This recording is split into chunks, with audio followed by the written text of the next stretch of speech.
Okay. Happy Monday, everybody. Hope you're doing well. Sorry about being a minute or two late.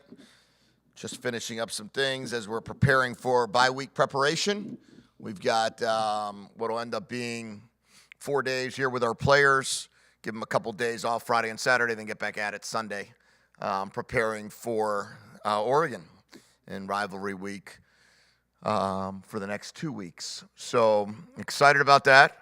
Looking back on the game on Friday night, I thought that we had a pretty complete game in all three phases. I think there were certain things that we did well that we haven't done. 4 for 4 touchdowns in the red zone, not just field goals. Penalties seem to continue to go down. I think that defensively, we were able to take the ball away. We were able to get stops in 2 minutes. At the end of the half, offensively, we were able to put ourselves in position to score over 30 points. And really excited about against a really, really good rush defense to get 130 yards rushing. And then held the team that was running the ball extremely well to minimal rushing yards outside of the quarterback scramble here or there. So for the most part, we did a lot of good things. We got to 6 wins. We got to a bowl game. Now it's a matter of all focus goes to a 1-game season here against Oregon, and we will look at everything over these next 11 or 12 days to see how good we can play a week from Saturday. What led to the success in the run game, just blocking-wise? Have you seen the kind of steady improvements that you wanted to see? Yeah, I think in our run game, one of the things we've talked about throughout is when you have demand, you have two ball carriers back there rather than just one. So I think we saw throughout the whole year there was times that we were utilizing, bringing demand in for certain plays, for certain sequences, for certain series. All of that was done with the idea of making it more challenging for the defense in the run game. 4-minute offense, we did that against Michigan. We finished the game with demand in the game there. And then I also believe Jonah's continuing to get healthier and better. We talked about that from the bye week. Once he returned back after the bye week, he started getting more and more carries. More carries he has, the harder he is to tackle. The harder he is to tackle, the more yards he gets after contact. And then Adam Muhammad is continued to be a nice change-up for us in different areas as well. You talked about becoming bowl eligible, and I was looking at it last night, and there's the agreement that there's 6 bowls that you could play in. Have you looked at that you could play in any one of 6, or any of those ruled out? Yeah, I think I've certainly looked at the way the bowls could fall. I think we're in the legacy pool is what they call it. So we are in the Pac-12 list of bowl games. So we are, in a process of having Aaron and Pat are on those discussions, kind of learning about which bowl selection and which bowl game we might play in. Our focus is all Oregon right now. And then when they tell us where we'll be playing, we'll then start our 15 days of practice then to see how good we can become and what game we'll play in. So as far as you know, it could be any one of those 6. Could be any of them, yep. Defense, when Sebastian Valdez is healthy and playing well, it seems to make all the difference in the world. How much of an impact is it having him back? Yeah, interior D linemen are a huge part of playing good football. And it's certainly a huge part of our defense, the way we handle not just our run defense, but the way we push the pocket in our pass game, pass defense. So when Valdez, who plays interior D-line, is healthy and good to go, and with next to Bandez and Linus Davis, it was obviously huge. It hurt us pretty good when we lost Javon Parker. So to be able to have Valdez at his healthiest has certainly helped us. With a few days to kind of watch, what did you make of Russell Davis's performance on Friday night, and what allows him to have such a strong performance just coming off of injury in just his 3rd game? He's an incredible practice player. So we've gone against him now for about 2 to 3 weeks, back 100% healthy, and I've gone against him for 2 years back in Arizona.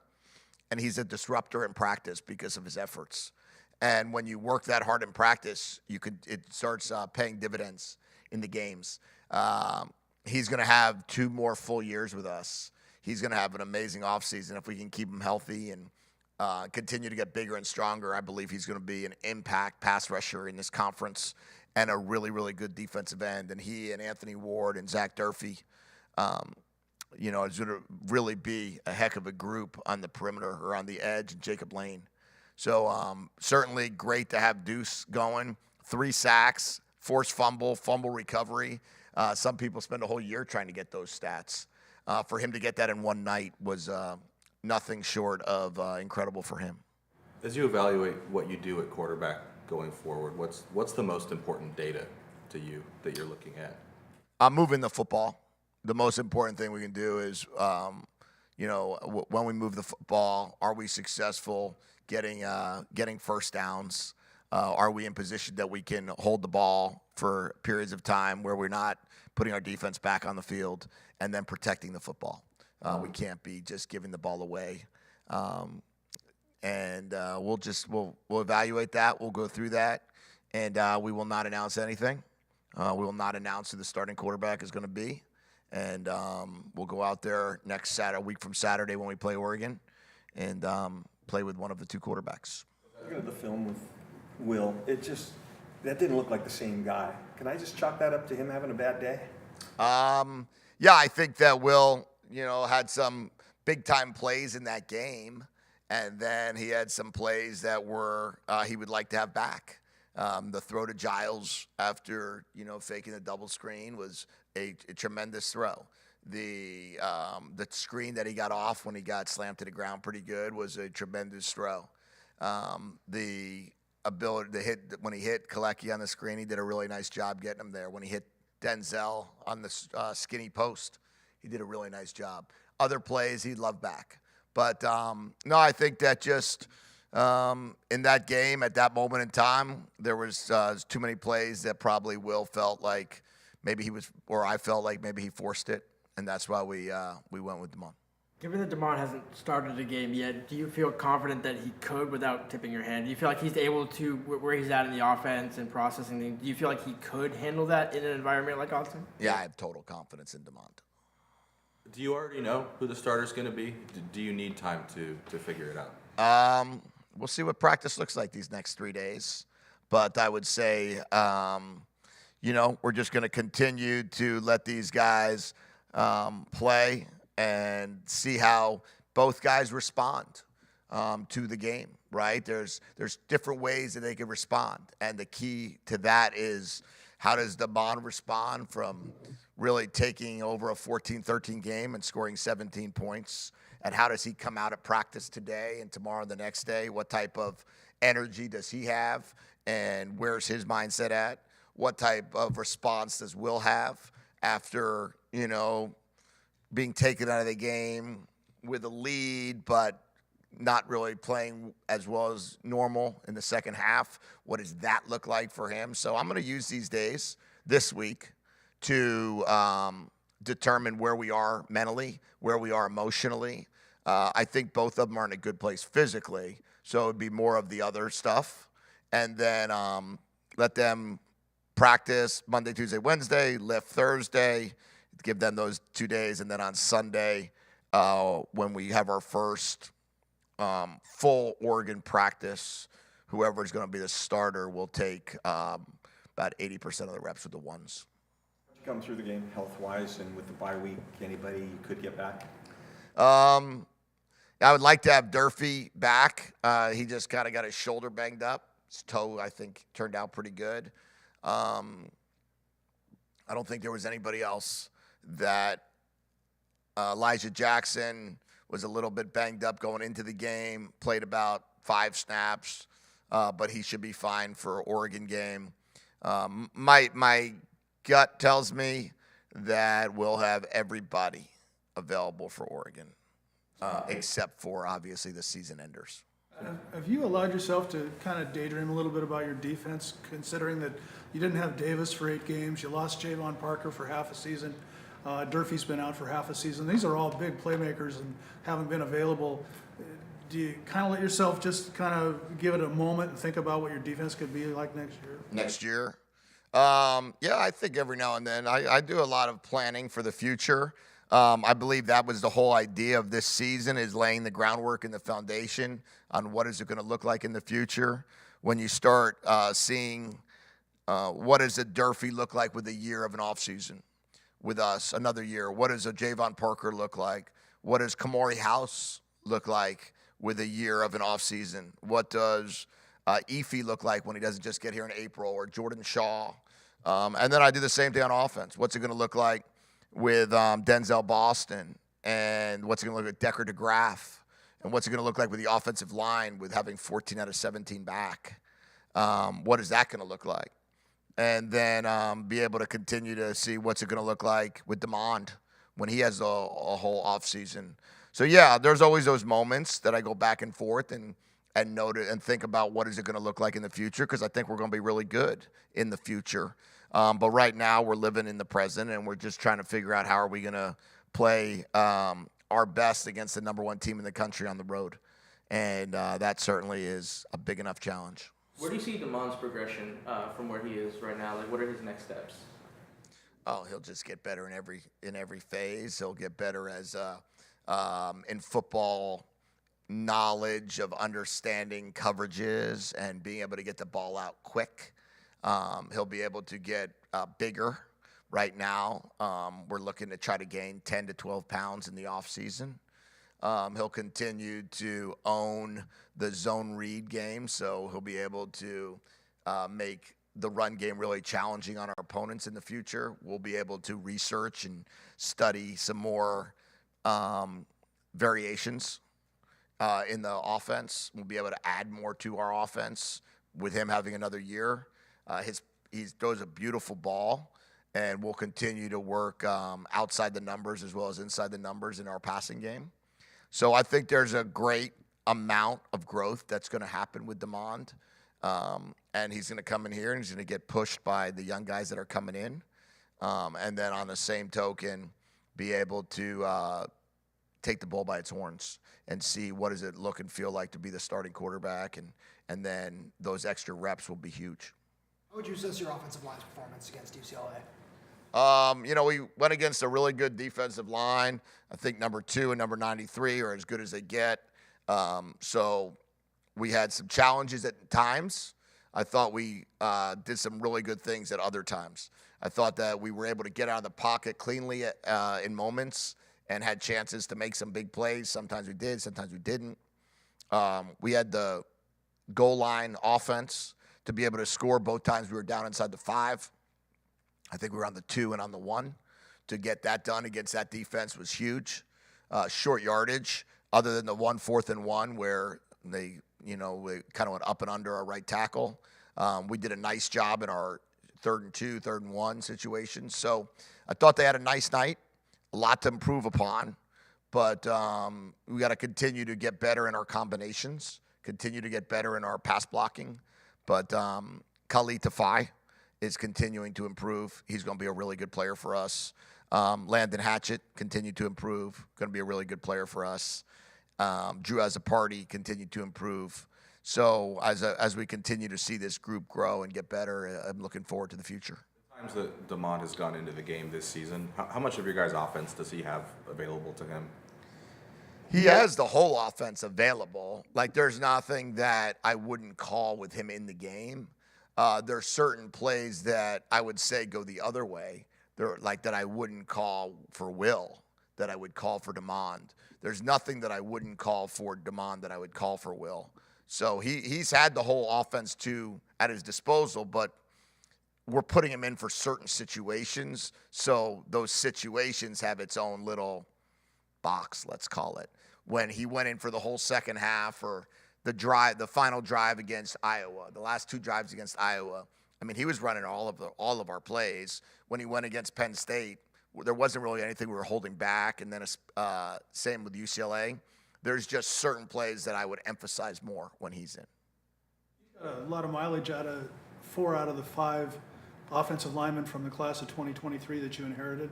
What's up with the 5th one, Elisha Jaquette? I haven't seen him in uniform. Or is he okay? Yeah, he had a knee procedure at training camp. So he has been cleared to practice, limited practice the last couple weeks. He's a lot of weight, doesn't he? He's still he's certainly working on continuing to grow into his height. How much does it help you logistically, given the early signing day has moved up to December 4th, play Oregon on the 30th, the kind of mad dash between November and December? How much is having the second bye week now kind of help you look forward and plan that out? Yeah, this bye week has allowed us to handle a lot of things administratively as a program. We're still. I feel like we've been on a mad dash since January 18th. So this bye week here has given us an opportunity to reflect a little bit on where we're at, knowing December 4th is around the corner, December 9th is around the corner, bowl preparations are around the corner, Thanksgiving around the corner. So we've got all these competing interests going at the same time in December that we really have no time to rest, but we do have time to reflect on what we need to do to get ready for January. And different than most schools, we're a quarter school, so January 3rd, we have potentially 28 newcomers coming in. Probably, let's call it 16 mid-year freshmen, and then another 10 to 12 if you look at the transfer portal, right? So you could potentially have 25 to 28 new people here January 3rd, which is really making December even more challenging.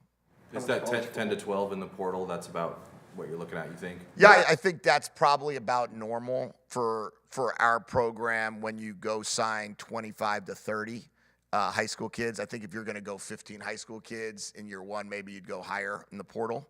But for us, where we're at, to keep our number at 85 scholarships, because we're not going to go over that number, we would end up having to sign about 10 to 12 is about the right number for our portal. How much college football did you watch on Saturday? And A lot. Anything jump out at you? Yeah. I mean, you see how hard it is to win on the road. That certainly jumped out at me. I saw some of the games, the Tennessee-Georgia game. Obviously, I watched the Wisconsin-Oregon game that went down to the very end, and 13-6 going into the fourth quarter, and then 13-all. And watched a bunch of, the Florida LSU game. LSU going into the swamp, and Florida winning that game. And you just you're reminded of the way college football is right now, and there's great game after great game after great game. And I did enjoy it. I enjoyed watching those and having no stress. That's a rarity on a Saturday. And then the stress started coming back yesterday. Last couple. Was McKellisteen okay? So he went to the locker room. Yeah, he's okay. I would probably say I would be shocked if he doesn't play. He just needs a couple days. Without getting into specifics, because I know you can't, what's the general reception you've gotten on the recruiting trail, and how do you feel this class is going to help you build into what you have going for 25? Yeah, I'm really excited about our class. I think we're going to have a really, really good recruiting class. Can't, go through the names per se. That'll all be posted on December 4th when they sign. A lot of battles still happening, a lot of battles still going on. Everybody's right now trying to figure out, how much NIL posturing are you going to do versus, the program itself, the development, what you can sell as a university versus what you can just kind of throw at financially at guys. I think we have a lot of people that understand and see our vision and where we want to take our program. We have a lot of players that want to have the opportunity to compete early. We show that we've done that before at our last place as well as doing that here. They see all the changes in our facility, so we're able to sell that. That's a huge part of our sell is we talk about all the investments we've made as a football program in the last 12 months. And then the continuity of our staff. We've all been together for a long time. So we continue to sell that as well. So we're excited about the recruiting trail. We can't wait for December 4th to see and hope that it all comes together the way we would want it to. We can't go on the road other than this week. So we'll have a couple coaches go on the road, and we can't bring anybody back in. So once the portal opens, we'll start up again bringing people in. But until then, we just got to sit and wait, and hopefully those letters of intent get signed on, or aid agreements now get signed on December 4th. All right, thank you. Appreciate it.